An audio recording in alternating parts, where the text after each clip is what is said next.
Now we've got a few more different types of solution units to look at. So previously we looked at molarity and molality. Now we're going to look at something called parts by mass. You'll see this in a few ways. For example, we're going to talk about percentages, and we'll talk about parts per million. That's what ppm stands for. And we can also do parts per billion. You can also do parts per trillion. They're done the same way. So these have a general pattern, and then there's one part that changes based on which one you're doing, whether it's a percentage, a part per thousand, part per million, part per billion. So the general version is we have our part by mass is going to be equal to, we've got mass of the component we're interested in. So I'm going to use the word component. You can use the word substance. In solutions, it's probably going to be the solute, although it could be the solvent. So it's the mass of whatever you're interested in. So I'm mentioning this here because we can use this in other chapters and other contexts. But for solutions, this means mass of the solute. Then we divide it by the mass of everything. So in the case of the solution, it's going to be the mass of the whole solution on bottom. And then we're going to multiply it by some factor. This is the part that changes based on what you're calculating. So for a percentage, we're multiplying times 100%. For a part per million, we're multiplying by 10 to the 6th. If you were doing a part per billion, we'll be multiplying by 10 to the 9th. Part per trillion would be 10 to the 12th. Part per thousand would be 10 to the 3rd. We're going to pick the one that makes the most sense in context. So in percentages, we're going to be working with a fair amount of material. Whereas, let's say you're interested in a pollutant, like the amount of lead that can be allowed in our water supplies before we have an issue. So if we're checking to see, is the water treatment plant close by doing a good enough job removing lead, we're probably going to be using parts per million or parts per billion. I don't want a percentage of lead in my water to be anything unless I'm using something like 10 to the negative 6 thing or something like that, right? So practically speaking, in those cases, things like looking for pollutants, I'll probably use part per billion or part per million.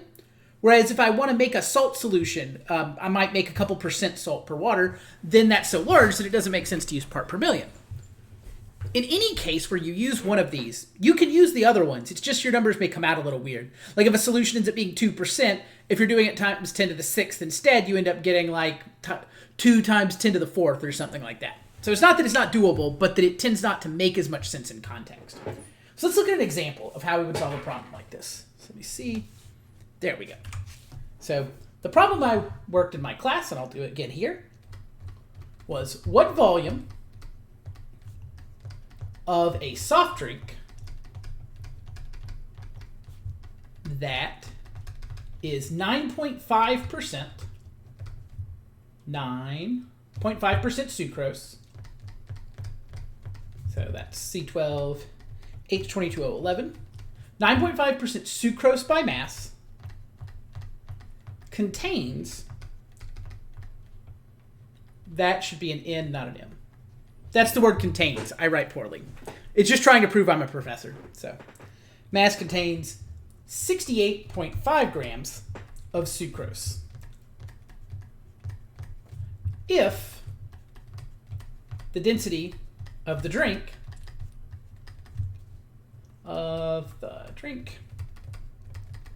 is 1.04 grams per milliliter.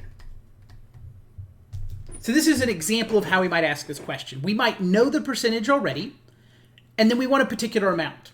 So for whatever reason, let's say I'm like, okay, I'm not going to consume more than 68.5 grams of sucrose with this soft drink. So I want to know how much of the soft drink I can consume. So in a problem like this, what I want to do first is figure out what I'm going to do before I start plugging things in. So we know a part by mass, and we know how much of the solute we're allowed to have. We're looking to figure out 68.5 grams of the solute. What I don't know is eventually I want to find the volume of the solution. That's our soft drink in this case. So part by mass doesn't have anything in it about volume, but we're also told the density. So I know from density in 1211 that if I can get mass of this soft drink, then I can use density to get to volume. Okay, I can find mass of the whole solution using my percent by mass equation. So setting up that percent by mass equation, we have 9.5%, that's the part by mass part, equals mass of solute. Well, our solute has a mass of 68.5 grams. And then we don't know the mass of our soft drink. That's our solution. So that's the thing we're looking for.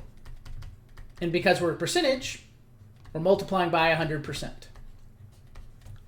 Now, when I solve this, I'm going to start by dividing both sides by my 100%, and I will get on the left side 0.095 equals 68.5 grams divided by mass.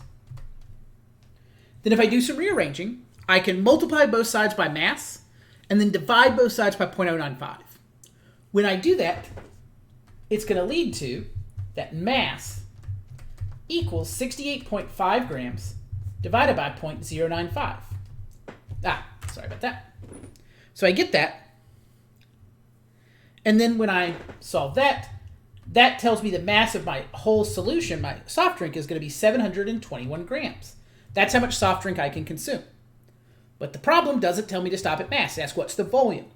So to finish, I'm going to use my density, and I know that every 1.04 grams of my soft drink has a volume of 1 milliliter. So the grams will cancel. And when I do that, I'm going to get 693 milliliters of soft drink is how much I could consume if I wanted to limit it to 68.5 grams of sucrose. I use this example to point out that the problems won't always be just calculate this concentration, although we will do that sometimes. Sometimes it'll be, no, you already know the concentration, now let's do something with it. So you need to be able to rearrange these equations to solve for the part you need. Now, let's look at one more example. Let me see that one. So for this one, what I'm going to ask is how many moles of calcium chloride, which we did earlier, so I'm going to go ahead and write ClCl2, are there in 74.5 grams of a 5.5% solution by mass of calcium chloride. As a quick aside before we solve the problem, you'll notice when I do this, I make sure to write the word by mass. This is because you could also report a percentage where part of the percentage was in volume instead. Now, sometimes you won't see the words. You have to base on the context of the problem, or for practically speaking, talking to someone, it'll be based on the context of the lab. And if you're not sure, you can always ask someone about that. That's a reasonable question to ask. Oh, you said this is an 8% solution. Does that mean by mass for both, or is one of these by volume? So now, we know our equation was percentage for solutions is going to be solute over solution times 100%. So now, we know this is a 5.5% solution, and we're asked about how many moles of calcium chloride there is. So calcium chloride is the solute, so we don't know that. So that stays up here. But we know in total we have 74.5 grams of solution. Now, if it were volume, you would need to have used the density to get it to mass first, but they already gave it to us in that. So then I'm just going to do the arithmetic here. I'm going to move everything over to the left side. And that means I'm going to take 5.5, I'm going to divide it by 100, and I'm going to multiply by 74.5. When I do that, I'm going to get 4, make sure, yeah. So I'm going to get 4.10 grams of solute is how much we have. Now this problem didn't ask us, again, for grams, it asked us for moles. So we got to finish the problem by converting that over. So our 4.10 grams of calcium chloride, it has a molar mass. We solved this one earlier in our last video. 110.97 grams of calcium chloride is 1 mole. So that means if I do that math, I'm going to get 0.0369 moles of calcium chloride. That's how many moles are in our solution. So this is also just a good reminder to make sure you're paying attention to your units and that you solve for the unit that we're actually looking for. We've done 3 concentration units. We've talked about molarity, molality, and parts by mass. We have one final one that you've actually done in 1211 a bit in the gas chapter, but we're going to go back over it here again too. We have something called mole fraction. This is my best attempt at the symbol chi. So chi for some substance A. So whatever it happens to be, that mole fraction is going to be moles of A divided by of moles of everything. So everything can be different in different contexts. So this is really similar to the percentage, except we don't have a times 100 at the end, and it's in moles, not grams. And that's the important difference here. So moles of everything for a solution will usually be moles of solution. And the numerator will be moles of one component. Now, so far everything's been moles of solute. When we get to the colligative properties video next, we'll find out that with mole fraction, you're actually going to do moles of solvent more often. And that's because there's an equation related to vapor pressure that uses that. So that's one reason I highlighted the fact it doesn't have to be solute. We have to pay attention to our context of our problems for what it is. So let's work on this one now. So how do we do something with mole fraction? Do I have a good example that I like? Oh man, I actually took my example off here, so I'll have to make one up. So let's say we have, I'm going to go ahead and put it first in moles because that way it's easy for me to create a problem here. Don't forget that if it's in grams, you have to do a molar mass conversion first. So let's say we have 2.0 moles of, let's just say, glucose in, let's say, well, okay, let's be realistic here. We're probably not going to do moles of water right away, so we'll just say we've got it in 100 grams of water. What is the mole fraction of glucose? So we're going to answer glucose here. You could also do the same thing for water. So what is the mole fraction of glucose? So to start with, we've got to figure out how much water we have in moles. So we have 100 grams.